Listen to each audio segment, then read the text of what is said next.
Feuding stepsisters and fights over wedding invites. The upcoming royal wedding has more drama than a reality television show. Last night, Samantha Markle, the half-sister of Meghan, spoke with A Current Affair saying the bride-to-be has turned her back on her family. Meghan and Samantha both grew up on the sets of Hollywood sitcoms and soaps.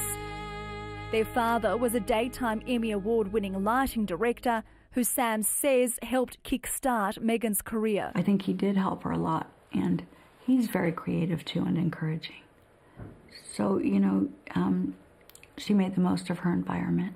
I don't think he feels that she owes him, but that is how I see it. Thomas Markle declared himself bankrupt in 2016. He's since fled to Mexico, changed his phone number and doesn't use social media. It's been reported he has as little as a few $100s to his name. Honestly, what she could spend in a weekend would greatly help Dad.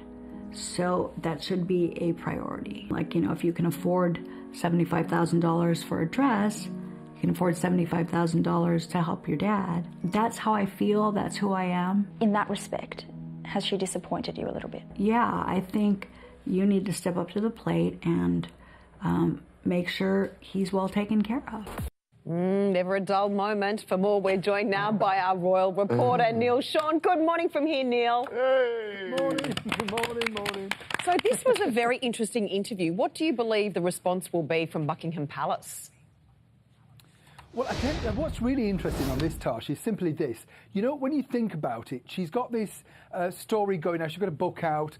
And I think what she's trying to do is sort of obviously make it a bit of a public sympathy. But you have to also remember that Meghan has not been in touch with her for 3 years now, which is a long time, for siblings to be apart. And I think what's more interesting is perhaps this is the reason why Meghan decided to turn down and close down all of her social media so that she couldn't get into a fight and a response and maybe put her side out. The difficulty is when you join the royal family, you do kind of wave goodbye to the, never explain, never complain type thing. You just get on with it. And the people are allowed to say kind of, particularly family members, what they want.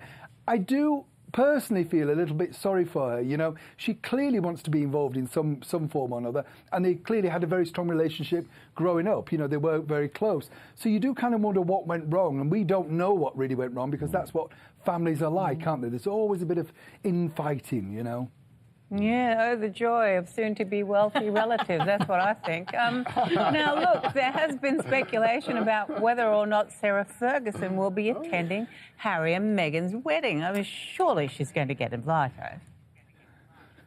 You're a naughty girl, Ita, Now, the thing is, yes. Now, Fergie, right, she has now been invited, allegedly. Yesterday, she wasn't invited. Now, we don't know if she's invited to do the catering, help serve the drinks, or actually as a guest. This is the problem. Now, she wasn't invited, of course, to William and Kate's wedding. And she said she went on a trip somewhere. Of course, her daughters were. It's a very strange thing. Again, let's take this as a family. You've got this family who, invite your daughters along to these events, but not you. Now, she was recently up at Balmoral, just before Christmas, but not when the Duke of Edinburgh was there. He will not be in the same room as, of course, the Duchess of York, which, you wonder what's gone on there. But according to insiders, what I can tell you is that Harry does like Sarah, the Duchess of York. He does like her. He doesn't see any reason why she shouldn't come along and enjoy the celebrations. I think it would be a great help at sealing things and maybe moving the family forward, because after all, this is, we're talking, 10, 20 years ago now. So, yeah, tough times for her. True, although I heard if you do give her £500,000, she can get you an invite. Oh, you are cynical. Isn't he? Now, Neil, tell me this is true, that the Spice Girls are going to perform at the wedding.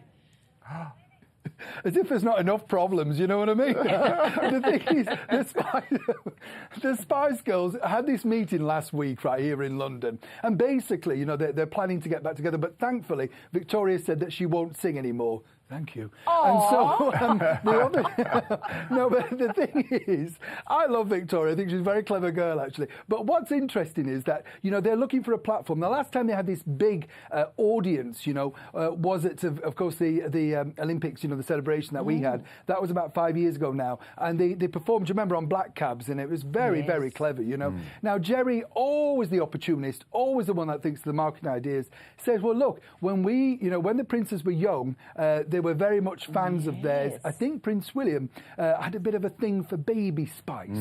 So perhaps if she was to ask the question, can we zig-a-zig-ah at your wedding, perhaps he may say yes. Or he might say, who do you think you are? Yeah. You're live. Or tell me what you want, what you really, really want.